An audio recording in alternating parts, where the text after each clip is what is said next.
For the first part of this question, it's helpful to remember that there's a formula for speed that can help us.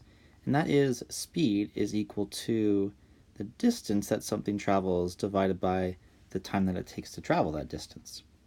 So in this question, we're told that Lightning McQueen travels at a speed of 220 kilometers per hour.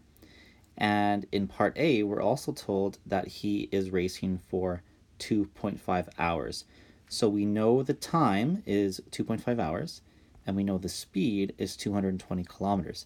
So what I'm going to do is rewrite this equation, replacing s, our speed, with 220, and our time with 2.5 hours.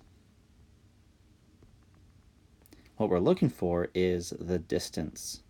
So hopefully you'll remember using your algebra skills how to solve this, how to isolate d and solve for it.